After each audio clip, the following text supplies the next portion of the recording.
Assalamualaikum warahmatullahi wabarakatuh. Halo siswa kelas 5. Bagaimana kabarnya untuk minggu ini? Semoga di minggu ketiga ini kalian lebih semangat lagi dalam belajar. Nah, untuk minggu ketiga ini materi PAIBP-nya masih bab 1, yaitu tentang menyayangi anak yatim. Tentunya di bagian yang ketiga.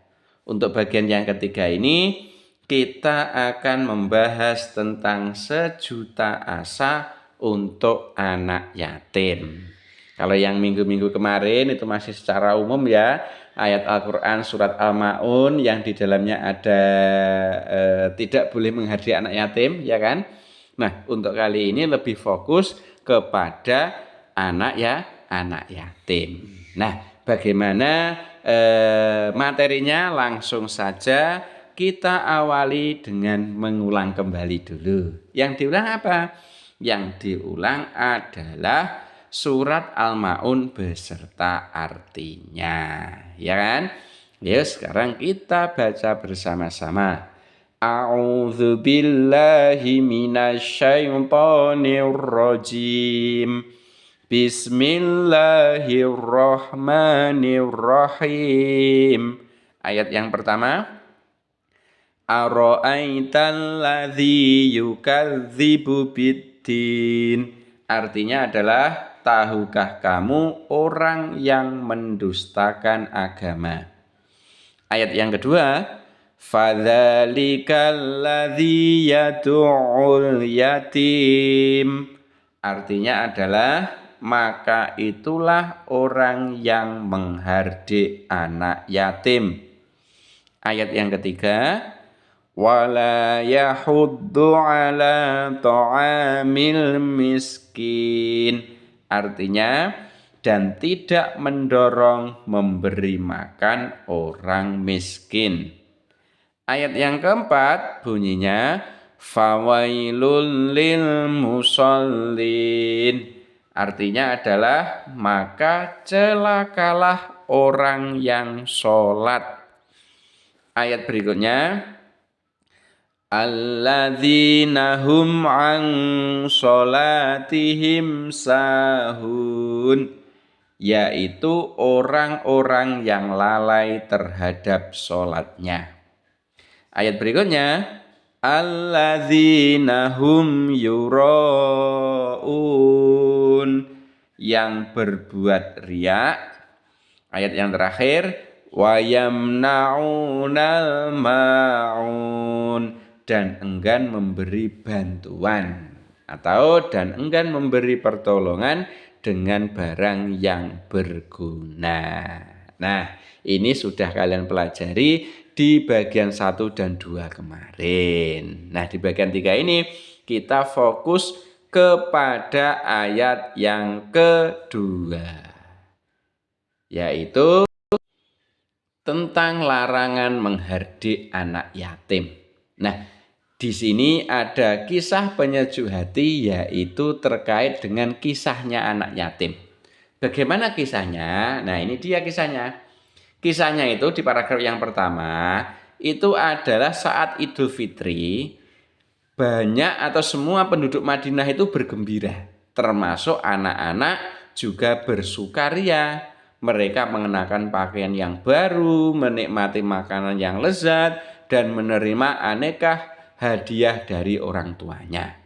Nah, akan tetapi di sudut jalan ada seorang anak kecil yang berpakaian lusuh dan raut mukanya yang acak-acakan, nampak sedih.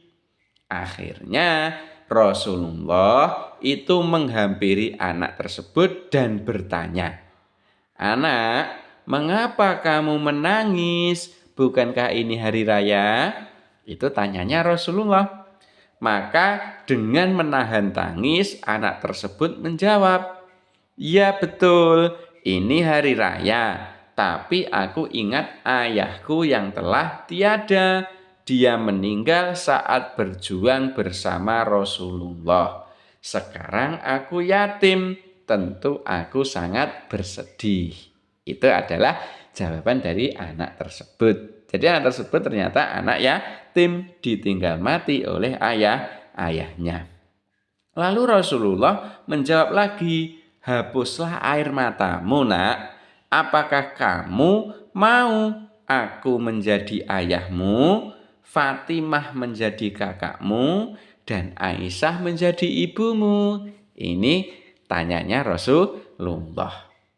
Maka ketika itu barulah anak tersebut sadar kalau yang bertanya itu adalah Rasulullah. Akhirnya anak yatim itu sangat bergembira dan menggandeng Rasulullah dengan bahagia. Nah, ini merupakan kisah dari Nabi Muhammad.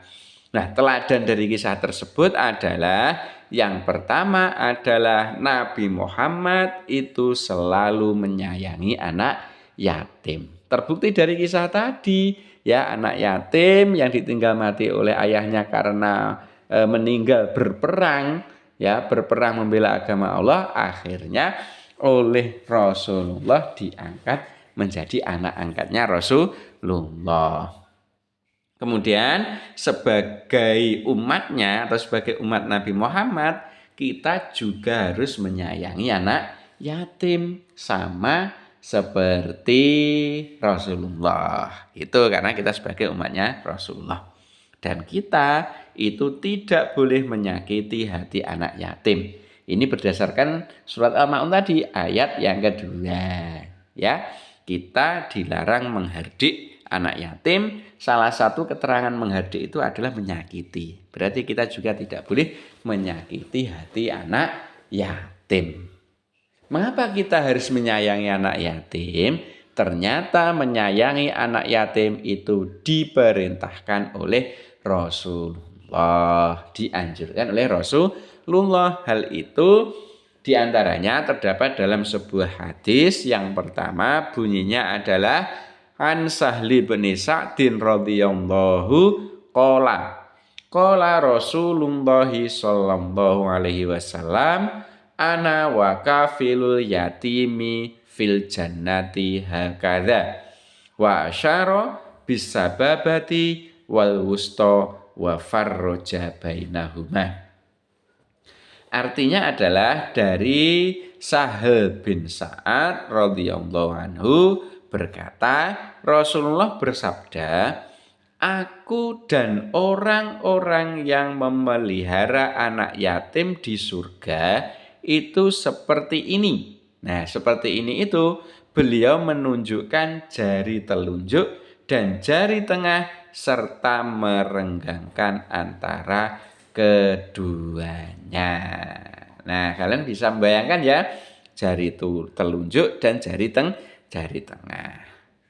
Keterangan hadis yaitu yang pertama, Rasulullah yaitu sangat dekat dengan anak yatim. Karena Rasulullah memang menyayangi anak yatim. Nah, orang yang memelihara anak yatim akan berada di surga berdampingan dengan Rasulullah. Ibaratnya apa? Ibaratnya ini saking dekatnya Rasulullah mengibaratkan antara jari telunjuk dengan jari tengah. Ini adalah kedekatan Rasulullah dengan orang yang mau memelihara anak yatim. Antara jari telunjuk dan jari tengah itu kan tidak ada jeda ya. Jadi berdampingan. Itu merupakan ibarat orang yang menyayangi anak yatim atau memelihara anak yatim. Berikutnya hadis yang kedua bunyinya adalah An Abi Hurairah radhiyallahu anhu qala Rasulullah sallallahu alaihi wasallam khairu baitin fil muslimina baitun fihi yutimun yuhsanu ilaihi wa syarru baitin fil muslimina fihi yutimun yusa'u ilaihi. Artinya adalah dari Abu Hurairah radhiyallahu anhu berkata, Rasulullah bersabda, sebaik-baik rumah orang muslim adalah rumah yang di dalamnya ada anak yatim dan diasuh dengan baik. Dan seburuk-buruk rumah orang Islam adalah rumah yang di dalamnya ada anak yatim tapi diperlakukan dengan jahat. Nah, ini hadis yang kedua. Keterangan hadis yang kedua ini adalah bahwa rumah yang baik itu merupakan rumah yang di dalam rumah itu ada anak yatim dan anak yatimnya itu diasuh dengan baik. Sebaliknya, rumah yang buruk yaitu rumah yang di dalamnya itu juga ada anak yatimnya tapi diperlakukan dengan jahat. Oleh karena itu, mari kita menyayangi anak yatim. Lalu bagaimana sikap kita terhadap anak yatim? Jadi kalau kita mungkin teman kita ada anak yatim, tetangga kita ada anak yatim, atau mungkin masyarakat kita juga ada anak yatimnya. Bagaimana sikap kita? Yang pertama yaitu menyayangi mereka dengan tulus. Maksudnya menyayangi yaitu menyayanginya tanpa pamrih, terus memberi semangat dan memotivasi mereka agar tidak putus asa dalam menjalani hidup. Jadi dalam menyayangi anak yatim itu lillahi ta'ala tanpa mengharapkan imbalan atau tanpa pamrih. Kemudian sikap kita yang kedua terhadap anak yatim yaitu memberikan kebutuhan pokoknya. Apa itu kebutuhan pokok? Ya, kebutuhan meliputi jasmani seperti makan dan minum.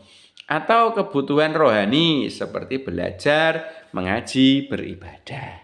Tentunya ini semampu kita. Misalnya kebutuhan jasmani makan dan minum. Kalau kita punya minum, kita punya makan, kita bagi dengan anak yatim. Kalau kebutuhan rohani, ya kalau kita misalnya bisa mengaji, ya kita tularkan kepada anak yatim. Kita beribadah, anak yatim juga diajak. Itu berarti memberikan kebutuhan pokok sesuai dengan kemampuan kita. Berikutnya sikap kita terhadap anak yatim yaitu mengasuh dan membimbing. Yaitu mempersiapkan anak yatim agar bisa menjalani hidup di masa dewasa dan membekali mereka dengan keterampilan hidup dan karakter mulia. Nah, itu merupakan sikap-sikap kita terhadap anak yatim. Kira-kira kita bisa bersikap 3 sikap ini terhadap anak yatim? Insya Allah bisa. Oke ya, sementara itu sedikit materi tentang anak yatim.